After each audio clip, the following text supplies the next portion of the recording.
Saturday sessions for us are becoming very, very, very important part of our life. Not just because we spend the whole week working and looking at companies from the lens of safety and inclusion, but especially because on these Saturday sessions we get to exchange thoughts with a lot of other practitioners and identify more crucial things and deeper things that we should be going into in order to establish a better understanding. So today's conversation in the next 1 hour, we will be talking about some of the prominent judgments that have come out in the space of POSH Act. Of course, we never start any of the session to always go back to one of the most important one, which is Vishakha versus State of Rajasthan, wherein and this is the root of all that we are right now as POSH practitioners. I mean, if this judgment was not there, India would have never realized or identified that workplace sexual harassment, in how many different forms can it manifest, in how many different ways can is this and that, even that this is a new category of sexual harassment when we talk about gender-based violence in this country, going into the deeper nuances of where exactly and who is responsible and accountable for ensuring that if women are stepping out of their households, if women are going to be mobile, if women are going to be engaging in different workplaces, be it as employees or stakeholders or customers or visitors, then who exactly should be responsible to ensure that they do not experience any form of sexual harassment. Now, with this particular law and other things that we have been looking into in our previous sessions, you can always go to our YouTube channel and have a look at the earlier judgments that we have discussed. On 4th of July, we talked about a judgment which provided the clarity on extent of workplace, whether a place outside the standard office scenario can be constituted as a workplace or not. In today's time, we specifically need more and more understanding for our client organizations to know that people working from home and this whole COVID-19 reached the very basic definition of what a workplace should be. And keeping the same thing in mind, a lot of companies are also drafting their revised policies around what exactly it means to be working from home and how to find that distinction and still maintain the conduct that you are required to be maintaining in your day-to-day work activities. We also discussed what it means to be um, we also discussed what it means to be a reasonable woman, wherein we were looking at how in one of the judgments, the court actually identified that when a specific complainant has come out, then you, based on certain criteria, based on the quality of or the content of the complaint, you have to understand where that complainant is coming from, and that particular aspect is something that most of the time committee members miss out. We discussed principles of natural justice, criteria of appointment of external member, what we were talking about a while ago, how exactly you should be choosing your external member, especially when it comes to conflict of interest, or making sure that the external member is actually an unbiased and an impartial member who is contributing to your committee and its investigation activities. On July 11th, we talked about quorum and went deeper into who exactly and how exactly the quorum should be identified, how it should be maintained. A lot of times, quorum identification is done in a very informal manner. The proper documentation is not done, and the quorum members sometimes keep changing during the course of an investigation, which also contradicts the basic principles and dignity of how IC investigations should be conducted. We also went into limitation period in the absence of an internal committee, wherein we saw in one of the cases that in the absence of an IC, if a specific incident has happened, as and when the IC was constituted, it was the duty of the company and the IC as well to take that matter up, because after 2013, now that every company is required to undertake all matters of workplace sexual harassment to their internal committees, a company cannot give an excuse in this duration that we did not have a committee, and henceforth we will not be able to take a matter which is more than 3 months plus 3 months old. We also went into principles of natural justice, wherein the cross-examination and cross-questioning procedure was looked into more detail. And lastly, we looked at fair and unbiased treatments of all the parties which have been involved and which are involved during an ongoing investigation. So keeping all these things in mind, today what we will be discussing is first and foremost a very important aspect, and at the same time also a very wide aspect of what this law is requiring the committee to function in the manner that committee activities should be functioning.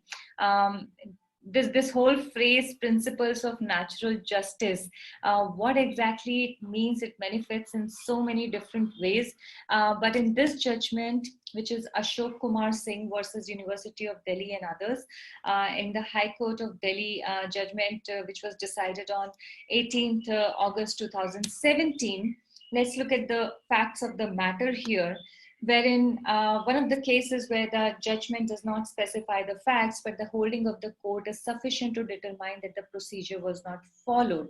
In this particular matter, it's about how the principles of natural justice was not really adhered to, wherein the challenge was on two grounds. The first count is that the report only gives a prima facie conclusion of the complaints having substance without the report giving a definite conclusion and holding the charges against the petitioner to be proved, and which aspects are very much required under section 13(3) of the Act.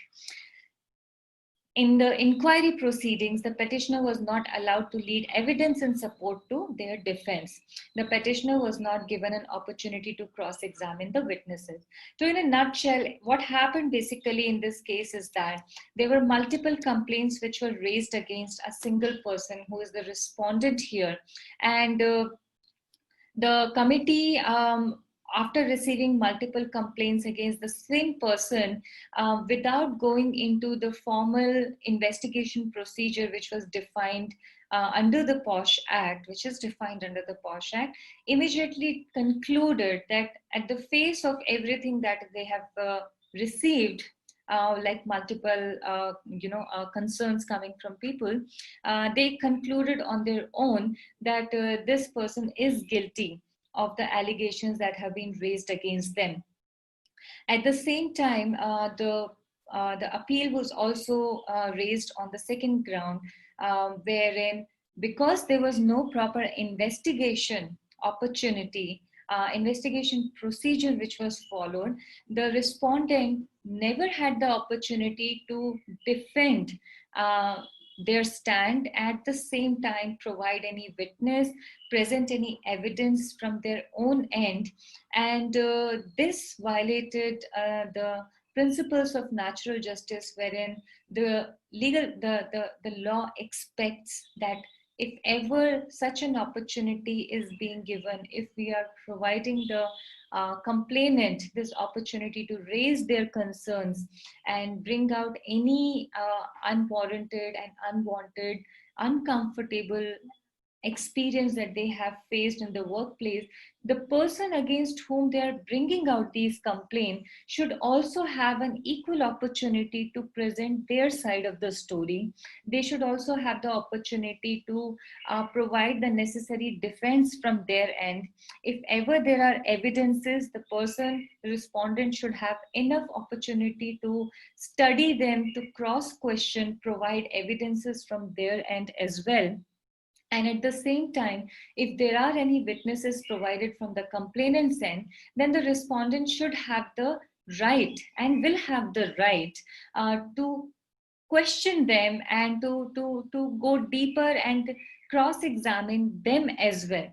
However, the manner may differ on different situations, but this particular act, this particular fundamental right under this POSH Act 2013, which has been given to both the parties, cannot be taken away. Now, while the court was studying this particular matter, they took reference from a previous judgment of Delhi High Court, LS Cebu versus Air India, 2016, where cross-examination by questionnaire was a fair method.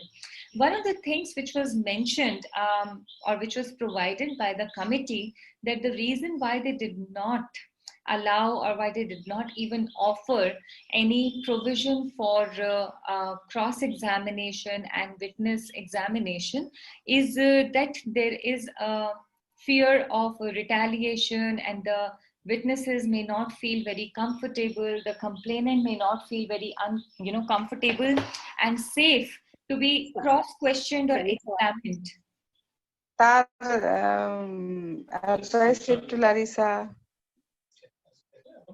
Sorry about that. I'm requesting all the participants to put themselves on mute. Okay.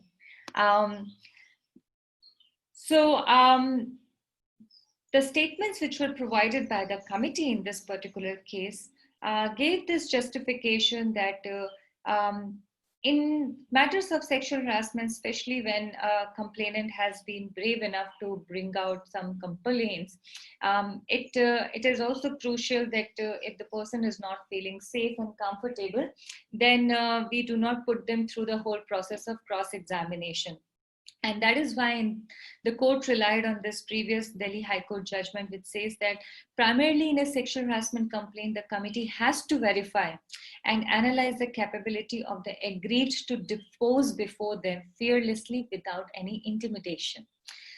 If the committee is of the view that the aggrieved is a feeble and cannot withstand any cross-examination, the committee can adopt such other measures to ensure that the witness statement is contradicted or corrected by the delinquent in other manner. The fair opportunity, therefore, has to be understood in the context of atmosphere of free expression of grievance. If the committee is of the view that the witness or complainant can freely depose without any fear, certainly the delinquent can be permitted to have verbal cross-examination of such witnesses. And in cases where the committee is of the view that the complainant is not in a position to express freely, the committee can adopt such other method permitting the delinquent to contradict and correct, either by providing statement to the delinquent and soliciting his objections to the statement. Now, in a practical scenario, how it plans out is that in various situations, when the complainant or the aggrieved is not able to be in the same room as or to be in the presence of the person against whom allegations have been brought out, it is very much understandable, and the law also is in agreement or is empathetic towards such situations. There can be very traumatizing experiences that the aggrieved are living with. There may be too much seniority that is at play that might prevent them to talk freely. Sometimes there's seniority of age, sometimes there's seniority of positions. But for various reasons, it is possible in the eyes of the law that people, sorry, Deepa, I just saw your message now. That people from people who actually have a very high degree of authority association between them may not necessarily feel very comfortable to sit in the same room as the respondent. And thereby, the same thing is also adopted towards the witnesses, that there may be some witnesses who share such an association or with the respondent, or they actually have a very high authority structure compared to the respondent, that in the presence of the respondent, there may be some intimidation experience that those specific witnesses may end up feeling, and thereby may not be able to answer all the questions without any fear or without any fear of retaliation in their mind. In keeping that in mind, the court and even in practical scenarios, it is suggested and recommended that the committee does not, and because it also cannot do away with the provision of cross-examination, the committee should act as a facilitator during that time, and it should be able to receive questions from either of the parties, and then facilitate those questions to be answered by the respective party and then pass it to the other one. So for example, if the aggrieved is not in agreement and is not finding it comfortable, the first step will be for the committee to make sure that they provide answers and support in all possible manner to make it comfortable for the aggrieved. But if they still persist and do not want to be in the presence, the committee cannot do away with the process of cross-examination. The committee will then ask the respondent to submit their questions to them, and the committee will then ask these questions to the aggrieved, and the aggrieved's responses will be documented and will be conveyed further to the respondent back again. The same process can be and should be followed with the witnesses also, if ever they are also not comfortable being in the presence, physical presence of the respondent or either of the parties. And that is what this particular case, this particular judgment has highlighted, that in case any of the parties are not comfortable, committee cannot just decide on their own that just because there are number of complaints that have been received against one person, they can conclude on their own that at a prima facie, at the face value, it looks like sexual harassment, so it must be sexual harassment, and thereby go ahead and give their judgment. And this particular judgment, provided clarity, and the matter was sent back to the organization with the same recommendations, guiding them how exactly they should be conducting this investigation. It provided step-by-step measures as to identifying the quorum and then providing the details of the complaint to the respondent, giving them a fair opportunity to present their response, and then giving them a fair opportunity to cross-examine the complainant as well as the different witnesses that have been provided. As you can see here, the decision of the court, in addition to guiding them, also said that the ICC shall make every endeavor to supply a copy of the cross-examination of the complainant's witnesses to the appellant on the date on which the cross-examination at the earliest, in any case before cross-examination of the next witness. Now, this is another mistake that happens most of the time in the investigations, wherein internal committee members keep documenting, if they are actually maintaining proper documentation, they keep documenting the minutes of the meetings, but they are maintaining it only for the internal purpose. However, a best practice or a good practice is, as and when you're having meetings with any of the parties, and especially with witnesses, the other parties who will be cross-questioning them or who will be examining them need to know what the conversation has been going on. This is what we mean also by absolute transparency during an ongoing investigation between the parties. As a respondent, I will not be able to cross-question or ask the proper questions that I should be asking to the other witnesses if I do not even know the details of the statements that they are making. They are becoming a witness, they are becoming an evidence against me. It is my right as a respondent or as a complainant to know exactly what is it that they are making as a statement. And then only I will be able to defend myself in the manner that is in alliance with in alignment with the principles of natural justice as given under the law. As you can see, after completion of the cross-examination of the complainant's witnesses, the appellant, who is the respondent, would be permitted to lead defense evidence. The appellant shall submit the examination in chief of the defense witnesses to the ICC in writing within 1 week of completion of cross-examination of the complainant's witness.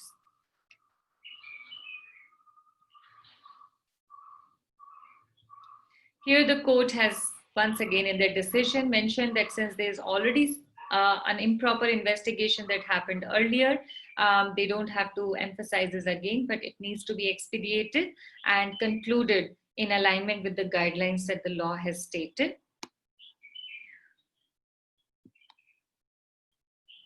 And once the committee has properly, completed the investigation, they should create a proper investigation report and share it with the complainant as well as the necessary authorities.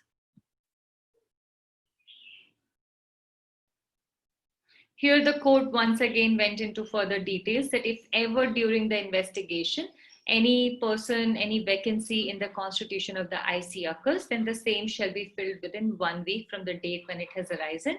And either way, the committee should be able to complete the investigation within the 3 months period. Now, as we said a while ago, the manner, the rule 7(4) of POSH law, which is manner of inquiry into the complaint, clearly talks about the the principles of natural justice, where each party should have a fair opportunity to be heard. There should be proper opportunity given to all parties for cross-examination. All parties involved should be able to depose without any fear or retaliation. We have to keep remembering that asking somebody to be present for a meeting is not good enough. As a committee, we also have to make sure that they're appearing without any fear. They're appearing without any other thought in their mind. When they appear, they will be able to speak freely and they'll be able to share the truths and the facts of the matter without any concern of retaliation in their mind. And this duty, this responsibility is on IC members. It is for them to check instead of assuming on our own that just because somebody has agreed to be in the same room, it means that they will be deposing without any fear or without any fear of retaliation. There should be transparency of all submissions, not like what happened in this case, wherein the committee received some complaints and they gave the decisions on their own without even informing the person against whom the complaints had come in, and ensuring that no bias or unfair treatment in investigation should happen. You cannot assume or presume that somebody has committed a particular act until and unless you have gone through all the top 4 points as required under the law. Before we go into the next, legal update, is there anything anybody would like to share from their experience? Any question that we have about the specific judgment or the procedure we are talking about? You can unmute yourself and speak now.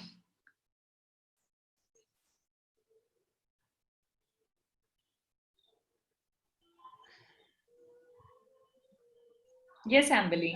Yes, Pallavi. Yeah, when we talk about the principles of natural justice and with regard to the cross-examination, I think in depending on the sensitivities, I think it is the case which is Hiranath Mishra case. That is, in that case, particularly when the students were not, the cross-examination was not allowed to the respondents, the male students.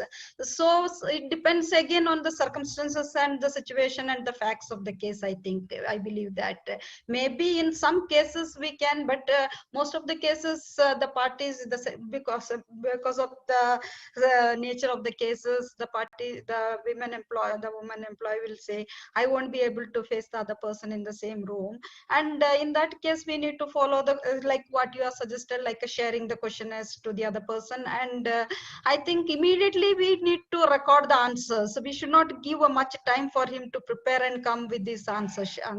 I feel so. No, absolutely, Ambili. See, the best approach would be to have, have those individuals be in the same room.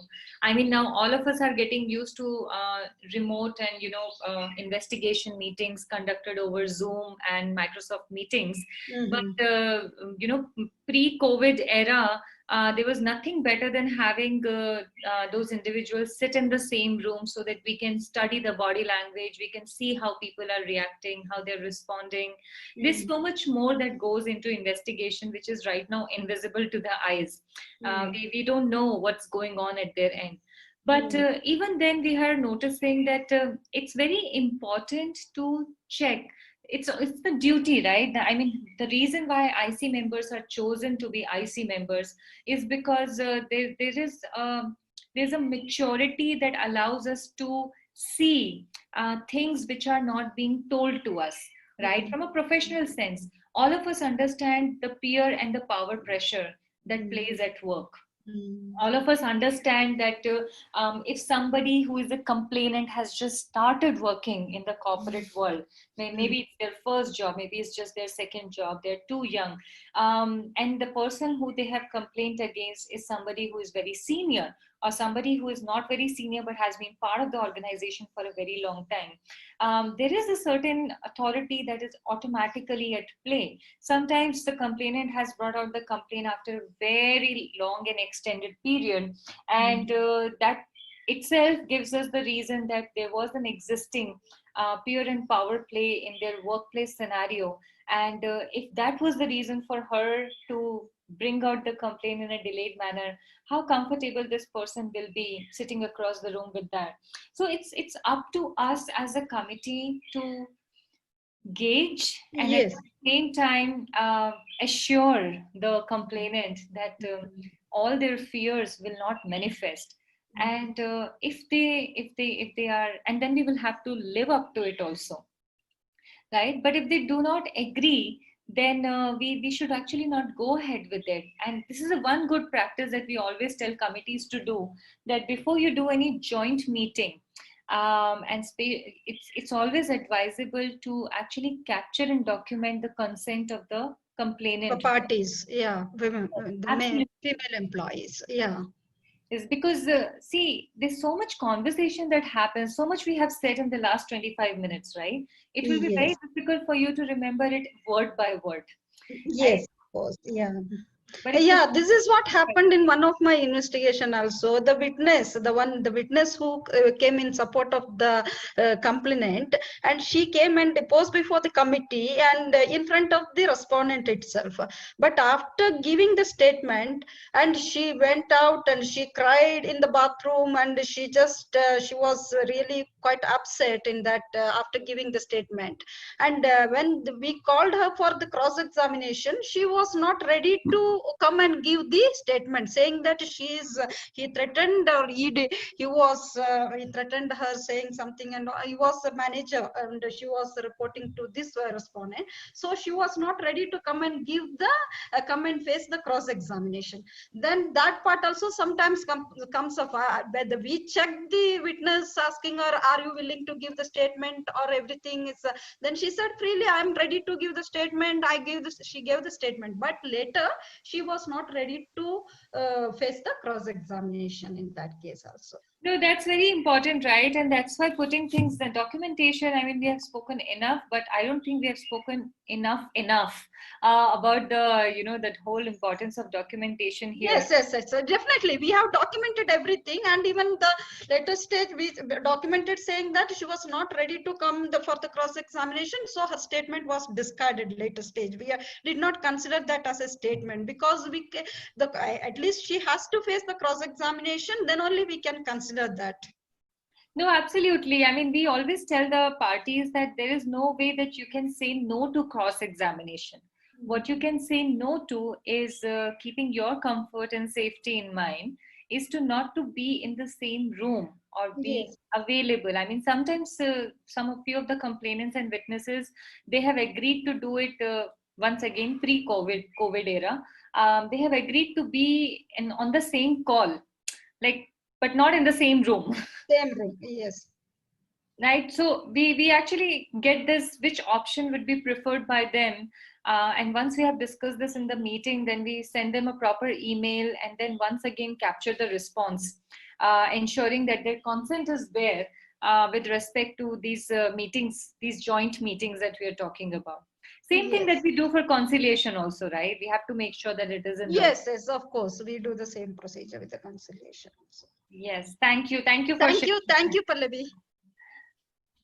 So, moving on, our second important, judgment that we are looking at, which has created a lot of, I think, all of us who are practicing in posh space right now, including our awareness session, as well as the complaints that we receive at different fronts, we would have seen this dilemma that either people are not able to understand what workplace sexual harassment is, or the different meanings and identifications of what all it could mean has ended up confusing not just people in the teams, but also a lot of times IC members themselves. In this particular judgment, which is Shanta Kumar versus Council of Scientific and Industrial Research, is a judgment by High Court of Delhi, which was decided on 31st of October 2017. So the facts of the matter, okay, somebody is, okay. Sorry, Ambali, I'm just going to put you on mute. So facts of the matter are, there was a complaint filed by the petitioner regarding an incident that occurred on 29th of April 2005. It was alleged that while she was working at the laboratory, respondent had entered the laboratory and stopped the machine and snatched the samples from the petitioner and had thrown the materials. He had thereafter pushed the petitioner out of the laboratory and had locked the laboratory. It was also alleged that he was shouting and using derogatory language against one Dr. Sood and scheduled class community, as she was married to a person belonging to the SC category. It appears that the said complaint was not forwarded to the concerned authorities at the relevant time. Incidents of sexual harassment hadn't been quoted in the original complaint that was filed by the complainant, but was later added in 2006 in a revised complaint. Complaints committee was then set up to investigate the allegations of sexual harassment, and upon examination, committee did not find any merit into the allegations of sexual harassment, but was altercation due to rivalries in the department. Committee acknowledged that unparliamentary language was used, which was deplorable. Hence, no action was recommended. As a result of, they did not find this particular matter to be a complaint of workplace sexual harassment, and instead found it to be a matter which is of workplace misconduct. And yes, the respondent had used abusive language, which was not aligned with how any professional should be behaving in a workplace. But the specific allegation of sexual harassment was not something that was found true by the committee. As a result, the complainant, who is the petitioner in this particular case, filed a writ petition before the High Court challenging the proceedings and the decision of the complaints committee. According to them, the internal committee was not able to look at the specific actions as a matter of sexual harassment, and instead diluted and did not agree to the experience of the woman, of the complainant, when they raised it as a complaint of sexual harassment. Now, what the High Court held was that undoubtedly there was a physical contact and advances which would constitute sexual harassment, provided that such physical contact is a part of the sexually determined behavior. Such physical contact must be in the context of a behavior which is sexually oriented. Plainly, a mere accidental physical contact, even though unwelcome, would not amount to sexual harassment. Similarly, a physical contact which has no undertone of a sexual nature and is not occasioned by the gender of the complainant may not necessarily amount to sexual harassment. Furthermore, the High Court continued that in the present case, although the complaint committee had accepted that there was evidence to show that respondent number 3 had held the arm of the petitioner, who is the complainant, it had concluded that the same was not a sexually determined behavior but was in the nature of the altercation. The complaint committee concluded that respondent number 3 might have held the petitioner's arm and thrown the material in her hand in a fit of anger. Although the said incident may be a case of harassment and is deplorable, the same would not qualify as sexual harassment. Plainly, all physical contact cannot be termed as sexual harassment, and only a physical contact or advances which are in the nature of an unwelcome, sexually determined behavior would amount to sexual harassment. The court decided that the decision of the complaints committee based on review of evidence was proper and no infirmity was found, and the writ petition was dismissed. Now this brings us to a very, very, very crucial aspect, and I will invite rest of the members also to share their inputs here. Let us see in section 2N under the definitions how sexual harassment has been defined under POSH Act, right? Sexual harassment includes any one or more of the following unwelcome acts or behavior, whether directly or by implication: physical contact and advances. Right now, if we look at this particular statement in isolation, and point 5 also, which is any other unwelcome physical, verbal, or non-verbal conduct of sexual nature, this is the most common question that still gets asked till today by people, that now just because let's say my arm brushed against someone, that is a physical contact. What if the other person think of it as a physical advance? It was somebody's birthday and I ended up giving a hug to that person. Can that person claim it to be a complaint of sexual harassment? We work side by side, and there are so many times when our seats are just touching each other and there's a lot of physical proximity. Can this person file a complaint of sexual harassment against me? And all these confusion are coming out of point A and point 5, and that is why it's the duty of us when we are conducting these sessions to tell people that the law is not saying that the law is expecting people to understand the decorum that needs to be maintained in a workplace environment.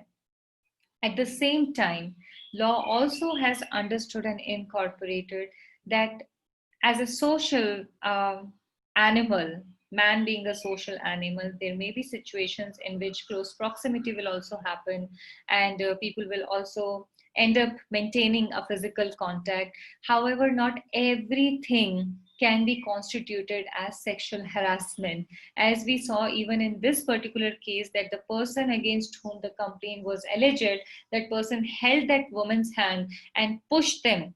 But even though there was a physical contact and even though it was abusive, the committee as well as the court both recognized that this was an act of rage, anger, improper behavior. It was 1,000 things, but what it was not was it did not have any roots to sexually harass the woman. And there was no intention, as well as this action does not qualify under the category of sexually exploiting the person who was at the receiving end of it. And this is the distinction that we have to keep making again and again and again, not just during our sessions of awareness session under POSH, but also to a lot of complainants when these incidents are brought to the committee. The best way actually to go about is to create a code of conduct, a larger code of conduct document, which clearly defines what all actions will be sexual harassment, and everything else which is not under the category of sexual harassment, where they will be handled and who exactly will be looking at them. Usually they go under grievance redressal committee or misconduct committee and discrimination committee and so on and so forth. And this has been one of the very revolutionary, judgment, wherein court itself provided this, distinction. It's pretty interesting because a lot of complaints and concerns and questions during interactions with companies and team members in companies, they usually come about of these nature only. That yes, a demand or request for sexual favors is something that you can qualify very easily. Pornography showing, you can. Making sexually colored remark, you still can. But how do you actually start qualifying physical contact and advances and any other unwelcome physical, verbal, or non-verbal uh, conduct? But how you should be reading it is that it ends with conduct of sexual nature. And this is the important part that most of the time people miss out. I think they get tired after reading so many words, so they don't read till the last part. Perhaps I think in our session we should shift it a little. We should shift it in the beginning so that people can understand that any conduct of sexual nature, whether it's physical contact or advance or verbal or non-verbal, is something that will qualify. But if it does not have an ingredient of sexual, component, then this may not necessarily be a complaint of sexual harassment. Anybody has any questions about this particular case? Any observation? Any experience from your end?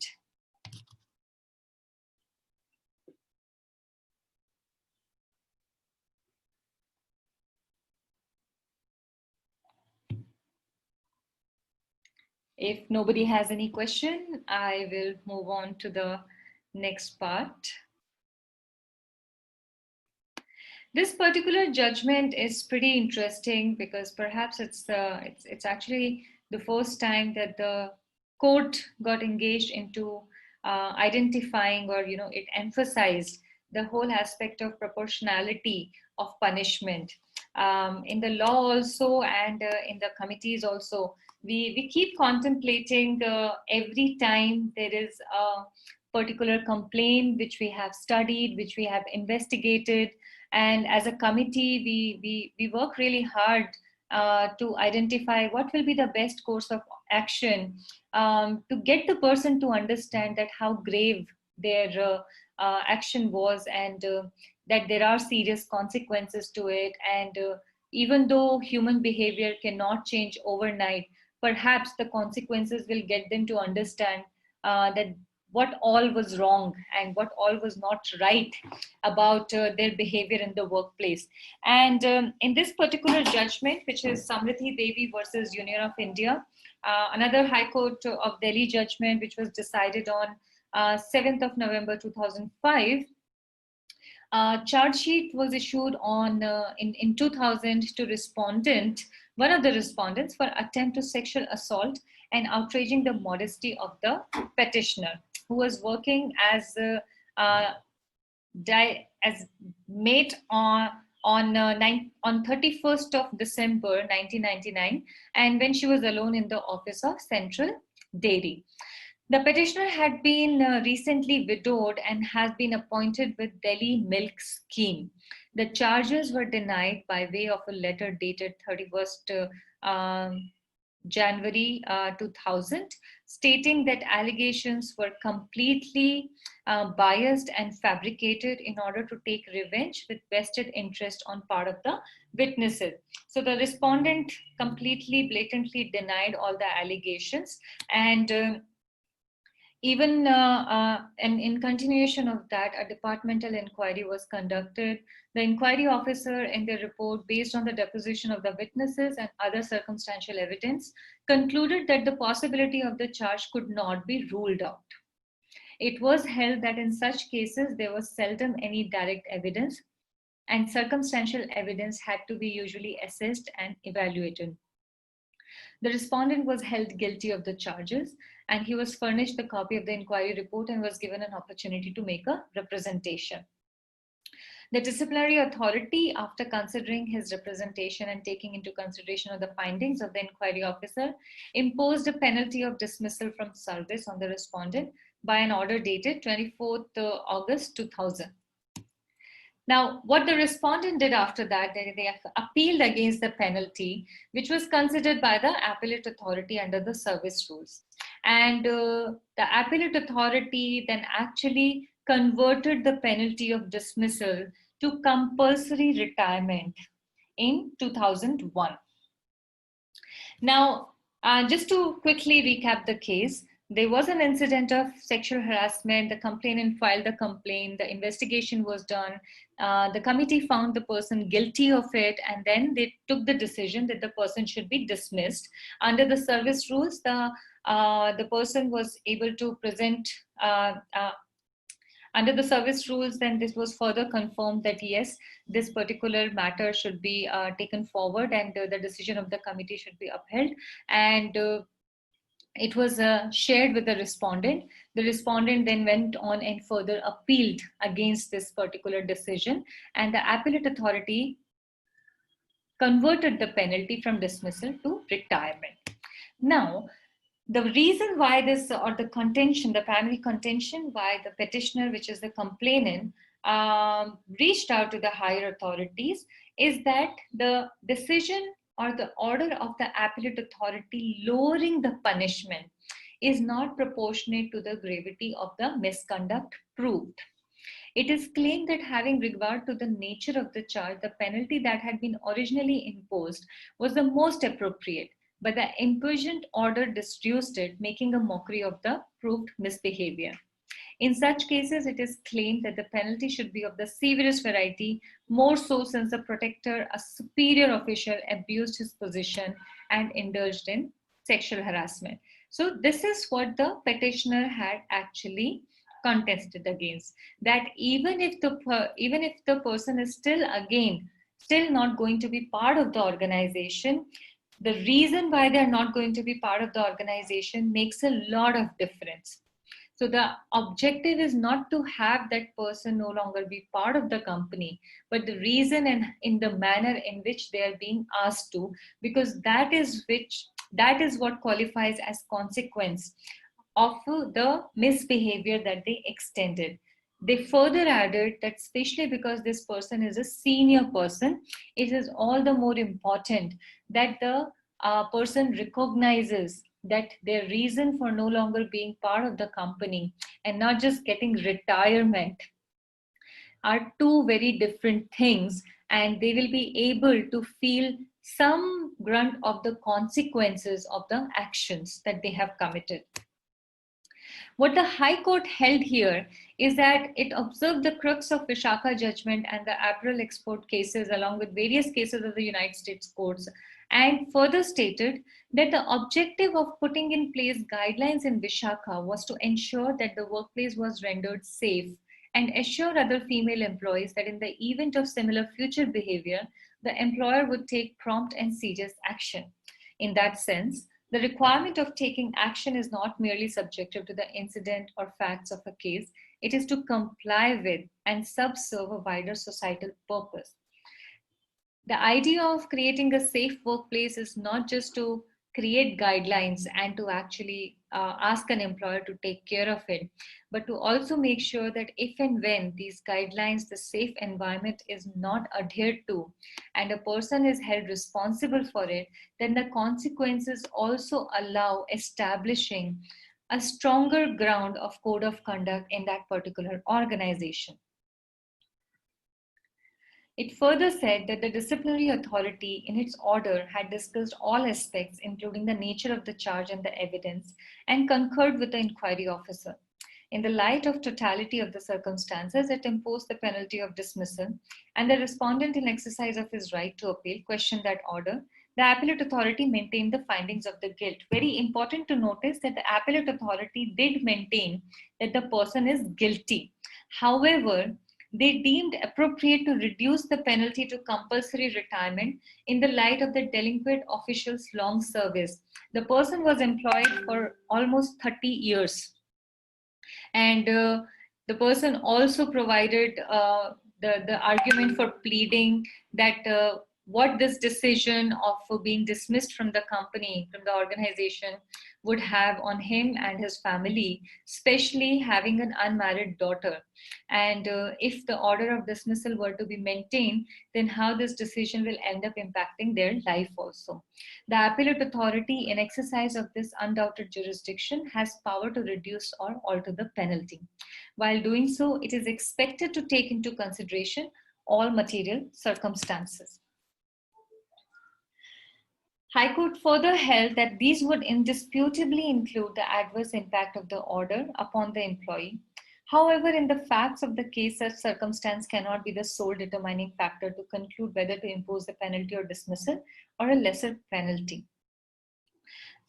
What the High Court was actually looking into is that once a person has actually proven to have conducted an act of sexual harassment, it is while an appellate authority has the right to further look into whether a specific matter was investigated properly or not, or whether the decision or the consequence which is being levied is in proportion or not, as long as they are in agreement with the decision of the committee and the approach of the investigation, and everything is fair and right from where they are reviewing it, it is also crucially important for them to recognize that the consequences should actually be at par and should actually do justice to the larger intent of what POSH Act and Vishaka guidelines aimed to achieve.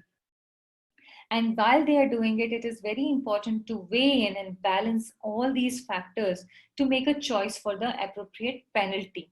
In this particular case, not having the person part of the organization is not the intended, it's an effect. It's something which will inevitably happen because the organization does not want them to be part of it. But at the same time, somebody who is leaving the organization under the tag of retirement will continue to experience the dignity of the conduct that they extended while they were employed. At the same time, they will also continue to enjoy all the perks and associated activities that come with the tag of retirement professional. Whereas to be asked or to be dismissed from a particular organization as a consequence of your misconduct will leave a very different impression, not just for the defendant or the respondent, but also it will create a different impression for the person who was brave enough to raise the complaint against that person. Somebody being a widow, a recent widow, experiencing this abusive and inappropriate environment in the workplace from somebody who was very senior and has been working for almost 3 decades, the court recognized that it is very crucial that all parties involved understand the gravity of this misconduct, and anybody who is responsible for it, especially as it was seen by the ICC's initial investigation and also by the analysis of the appellate authority, if they find it that these allegations are true, then the consequences should be able to do justice to these conclusions. So the decision of the High Court was that penalty found disproportionate, the penalty which was decided by the appellate authority, and the petition was allowed. The matter was sent back to appellate authority to issue fresh order after taking into account all material facts and circumstances and not just what the respondent was putting in front of them. Here it is very important to see that the Rule 9, which is the manner of taking action for sexual harassment, talks about several actions that can be taken in combination or in isolation. And these are some of the examples, right? A written apology, warning, reprimanding or censure, withholding of promotion, withholding of pay rise or increments, terminating the respondent, counseling session, community service, and so on and so forth. Other than this, there can be so much more. You can deduct certain points from their performance appraisal. You can send a person on leave without pay. Suspension can happen. You don't always have to actually remove a person from an organization, but also send them for a temporary suspension. When you are issuing a warning, you can make sure that this warning letter is actually included their employment records. Furthermore, you can always, because after almost 7 years now, we have all seen that in some companies with some people, there are repeat complaints also.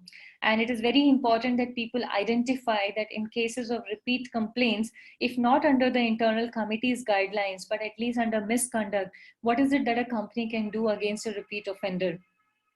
So there's so many things that can be done. And as part of Posh Practitioners community, I would like to hear from all of you also what other creative methods you have adopted to when you are deciding or identifying the decision and the consequences for the respondent.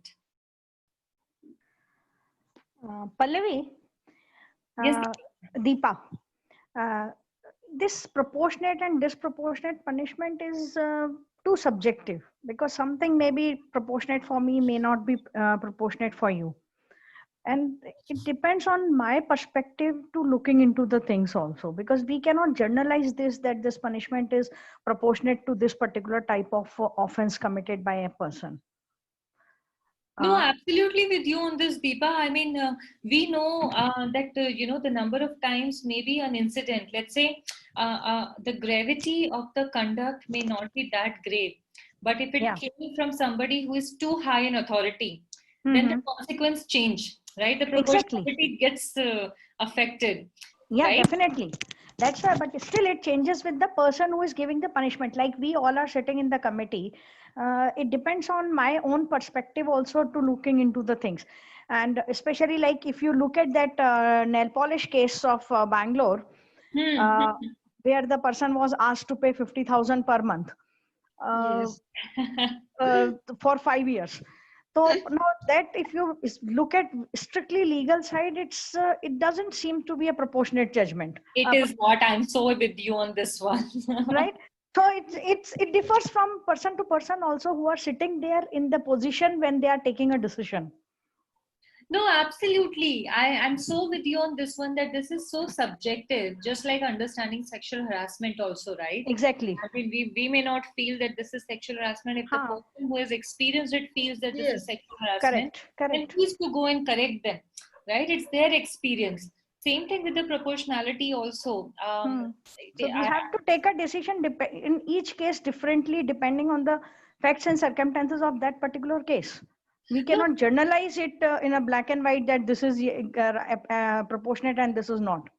No, absolutely. And I think the one of the key points that the court made in this particular judgment is that only look at the facts and matter of the case, but not whether somebody is a family man or not. Whether somebody has a doctor. That is absolutely correct. That is absolutely fine. And which is something that gets thrown at us also during investigations. Because everybody is family person in that way. Exactly. Female is also coming from a family. No, but I just want to add to this. See, some of the companies, they have a very zero tolerance approach with regard to when they think about sexual harassment. Even what they don't consider about what position the person is working or what is the nature of the complaint. They say immediately after when we start the investigation or when we sit in the committee itself, they say we don't tolerate any such incidents. We want to terminate. We don't want such an employee in our organization. That is also the approach. That type of approach is also the most of the companies. Another thing is correct. What Pallavi suggested, it depends on what position, what role the is having in the organization, and all this has to be considered. Some companies straight away they say that we don't need that person in our organization. We have a zero tolerance. We will terminate that person. That approach is also there. It is there, but I believe zero tolerance does not mean you terminate everyone. But that's people understand, no, Deepa? Because then it goes against like the natural justice thing also, because you have not even listened to me, you have not even looked into the things, why a particular incident happened, what was the circumstances, what was the context, and you just already decided that I have to leave the organization. But I think most of the companies in their policy itself, they will mention saying that any incidents of sexual nature the person will be terminated. Or when we talk about the suspension part also, why Pallavi was just mentioning about the suspension, it is not there in under the rule 9 of the SH Act. But is it something appropriate for the companies to suspend a person without suspend a person, because it is not, this provision is not there in the rule 9 of the Act? No, It is not there. It is not there, but normally suspension, they do it if it is there in their service rules. Service rules, I Suspension think per so. se is not a punishment. Suspension is normally being done in a other disciplinary action is when the disciplinary inquiry is pending. During the course of inquiry, they suspend a person. It happens in but normal. I heard recently from some of the other members saying that the suspension is also be imposed on the person as a recommendation. We committee can recommend. That is where the discussion was going on. So Ambili, I just want to intervene here. We have to read the rule 9, right? So if you see here, it ends as the case may be to take any action including, right? So the law has given suggestions. Now, what is important to understand is when a company is drafting their POSH guidelines, or when a company is drafting their code of conduct guidelines, somewhere other measures that a company can take for violating these guidelines should be included. Yes, of course. Yeah. It's very important to include it, because include in when the when you say any action, it doesn't mean that you're going to tell that person to do 50 push-ups. And I'm being as vague as as this line sounds right now, that take any action, but you have to include. So as a good practice, it is always good for committee members, especially at the time of drafting the guidelines, if the HR can spend some time around it, to identify certain actions that will be helpful for the committee members to choose from, to pick and choose from. Now, another thing that we have observed is warning, right? Now, in warning, what does it warning actually mean? That next time, if you, is bar hum aapko, this time we are giving you a warning, and there's an apology which is extended from you. Next time, you should not repeat it. If you repeat it, then something will happen, right? There's a consequence attached with it. Yes. Now, when a person brings in any complaint and the committee has gone through the investigation, how will a committee know that there was a warning letter that was appointed? It is important for committee members to then check if there was a previous complaint against that person, not because you want to know the details. You just want to know whether there was any warning issued. So the confidentiality is also not broken, because you're not making the decision based on this. The committee's decision will be independent. But if earlier there was any warning given that ever there's a repeat behavior, then the code of conduct consequences will kick in. Then they need to know about it. So there's a lot of cross section of checking that gets done, but it's very important to keep maintaining that confidentiality guideline also, because and not let previous actions affect the current actions or the current decisions of the committee. So maybe you're right, Pallavi, but the thing is, the past action is normally being checked just to understand the conduct of a person. It may not be on the sole basis of decision in the present matter, possibly, but that can be taken into consideration without going into the details of that particular case to break the confidentiality, just to understand whether this person was already involved in such cases or not. Bas, that's it. No, that much we need to understand. No, Deepa, if somebody is a repeat offender, only to understand that it's a repeat offense or not. Basically, for that, not to go into the details of earlier matter. Yes. No, I just want see in that case when we are checking if whether there is any earlier warning was issued, and when we are having an investigation, it is better to call who has maybe some HR must have issued a warning to that person, and just to understand what was the conduct earlier, what was the inappropriate behavior or issues that he had. We can check, we can take the statements. I have done in one of my investigation that we called the HR head, and we just took the statement from the HR head, and it is also quite helpful in deciding this case. I feel so that. Yeah, the only concern, Ambili, with you, I know Anjali, you want to say something. Yeah. Just I go ahead. I'll make my point afterwards. Please go ahead. No, I'm actually going back to the point of termination. And I was wondering, what if it is a false or malicious, somebody's just spreading something which is not true, and the committee goes ahead and terminates this person. As in, have you come across such a case, and what is the best practice in this case? So you're Because you saying, said, because there was talk about that, certainly there are certain companies that say, just go ahead and terminate, don't bother about any other, warning or any other penalty. So I'm just checking, what if it is a false or malicious complaint?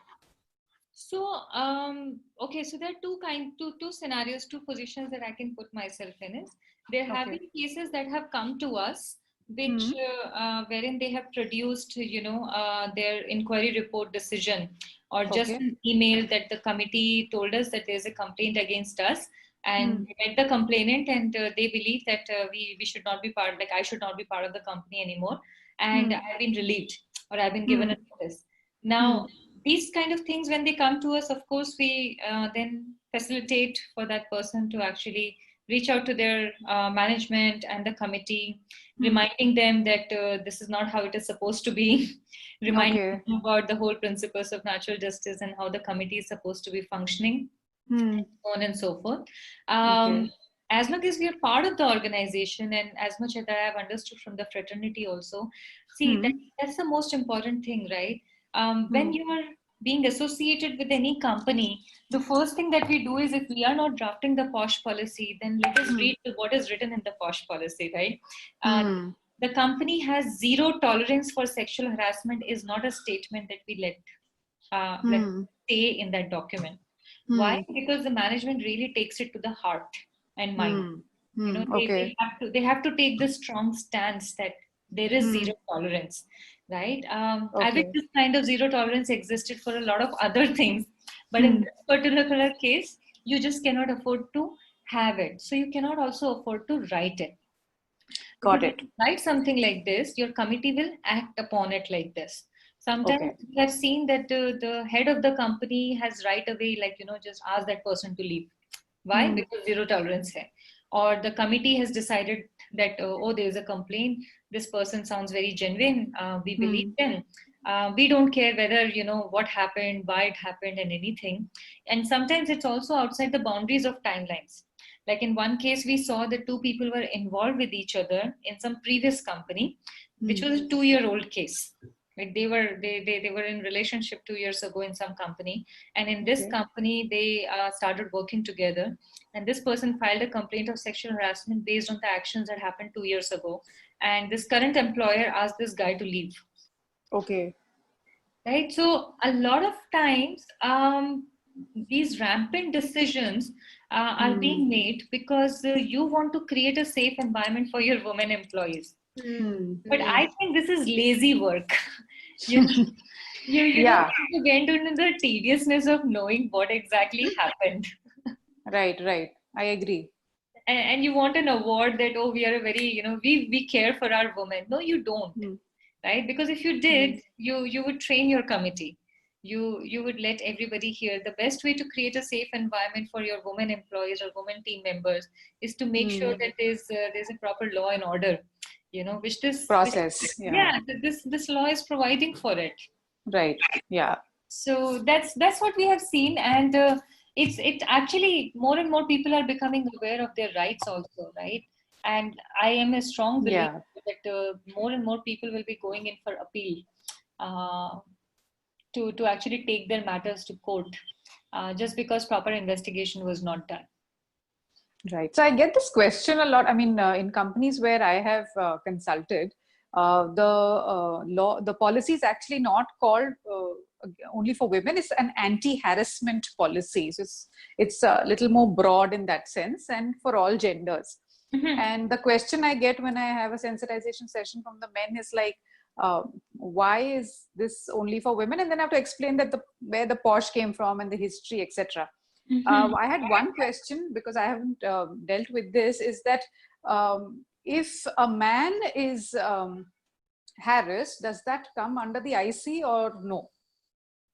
So if if you have defined the anti-harassment policy, instead of creating a separate committee, right? There are two ways of going about it. You can send it to the disciplinary committee or misconduct committee, or you can actually keep it under the internal committee only, right? Because it's anyway looking into the complaints of sexual harassment. However, what is important to make very clear to the parties, especially the complainant, is that the appeal won't go under the industrial tribunal or Law. service rules. No. It will not go there. Yes. Okay. So internally, you will need to define in the policy or in the SOP that if ever the complainant is a non-cis woman or non-woman, then the internal appeal mechanism maybe could be the board or the... Oh, so it will stop right there. It will not be like how the posh law, the IC there is like a it's a court grievance of law. redressal committee. Correct, Yes, correct. yes, it serves as a court of law, but in this case, it won't. This will be like a disciplinary action more than. Exactly.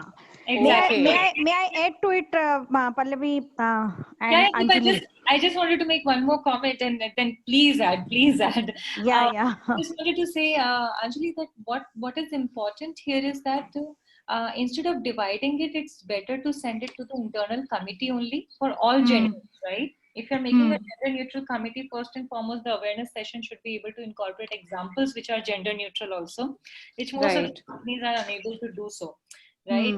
It's a tricky affair to conduct sessions which are very gender inclusive. Second, the committee members should be trained on all gender inclusion aspects, which generally is not the case. That's right. second thing. Yes. Third thing is, it's better that the committee is the one which is handling all gender, sexual harassment cases, because it instills faith in the employees. One thing is to tell them that there's a anti-sexual harassment committee. Next thing is to tell them, अच्छा आप औरत हैं तो आप IC के पास जाएंगे, महिला है तो महिला नहीं है तो आप इनके पास जाएंगे. You're also creating a divide. Yeah. I get it. Yeah. So that's so it's best practice is to keep it with the IC, but make it clear that the law. No appeal here. It stops at maybe at the highest level, which is the board. Yes. Okay. Yeah, Deepa, you wanted to add something, please. Yeah, I just wanted to say that IC is a quasi-judicial body constituted under this act, specifically to handle the sexual harassment of women only. Right. So the cases of other gender going to IC is going against what is mentioned in the law, in the act. I agree that we also suggest all the time that companies should have the anti-sexual harassment policy as a gender neutral. But for the other gender, it's always suggestive to have a separate committee or let it be handled by the disciplinary authority, whoever is as per their service rule, HR, or whoever is the authority in terms of their service rules. But going to IC means IC is because it's a specific authority. And it is having a judicial power. The normal disciplinary authority is not having a judicial power. Here the committee is having the powers of CPC also. Many powers which are with the court are with IC as well, while handling the cases under this particular act. So it is that's my view, which we come across is that if we have a either separate committee or maybe this HR or any other disciplinary authority who, as per the service rules of the particular company, if they handle the cases of other gender, it is always good.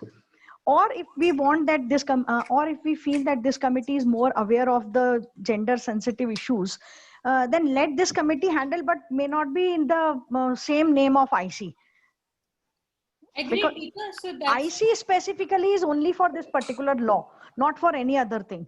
So even if we think that these people are more trained and they are more aware and sensitive enough to understand the sexual harassment issues, then let this committee handle, but not in the name of IC as such.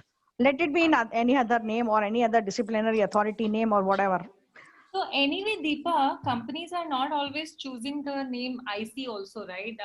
That is what the main thing is, because sometimes tomorrow what happens, the person goes to court challenging the recommendation of IC.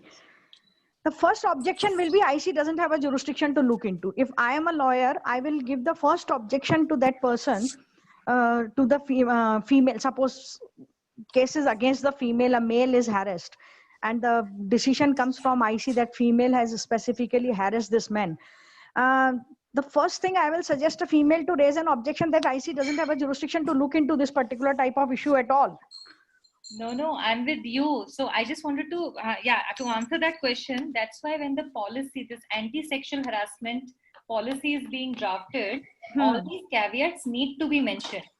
Right? Yeah, it has to be clearly mentioned that IC will look into only for female, but let IC be named in any other way, any other name or any other disciplinary authority will look into the cases of other genders, men or transgender, whoever is there. Yeah. And also during the training of the committee, what's very important is for them to know that what actions are legally required. Correct. So they can distinguish, right? That what is it, here the training plays very important. The only good thing to have a combined committee is because the intensive experience that this committee members go through, and the kind of knowledge that they have, it will be so comes in handy. Yeah. It comes in so handy, right? And they need to know that what they are required to do as per the law and what they are required to do as per the company's internal policy, so that they can explain it to the parties. Second thing, the communication also needs to be segregated like that. The under the IC, like if under the POSH Act, if I'm acting on behalf of a receipt of a woman complainant, my communication for them will be very differently drafted vis-a-vis the other communication that I'll be sending out as from a non-woman complainant.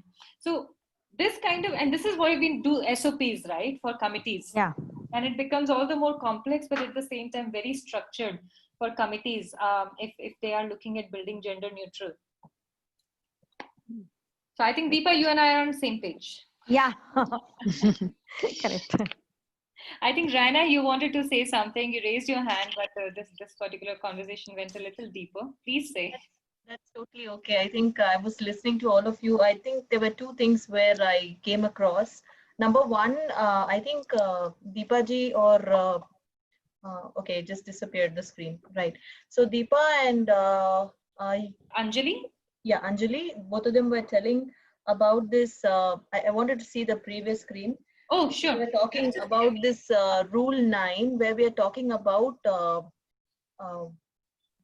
I forgot what it was, like throwing out the person or the suspension. Suspension. So most of the time, like we already know, it's zero tolerance. Even so, I have come across cases where most companies, they are very strict on the zero tolerance. And the first thing we do is create a pledge on the IC committee itself, making all the people who are coming in, whether they are interns or not.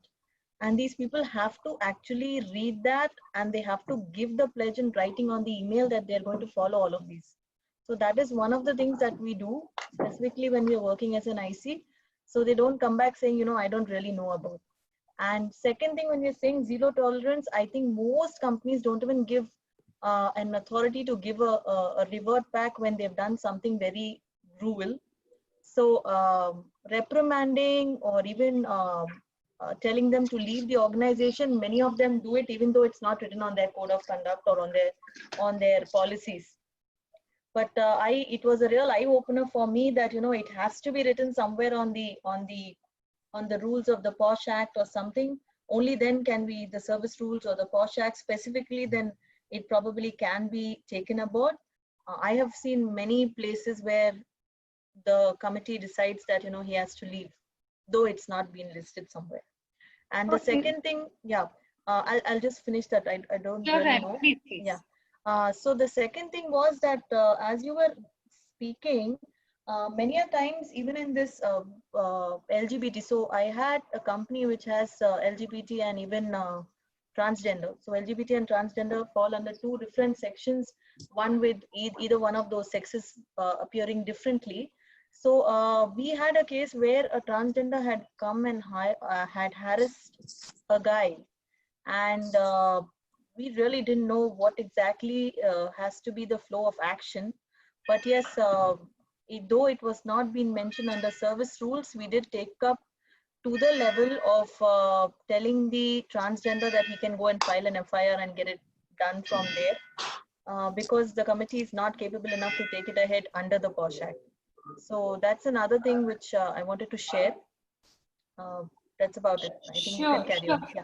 So for the second one, I will answer first that Yeah. if it is in the recent times, then under the Transgender Persons Protection Act, Right. and I know that the rules are still in progress, and there are a Yes, lot of it's things not that passed in. True. 99 things that needs to be improved in this act. Absolutely, it has to be totally incorporated because they again fall somewhere in this act.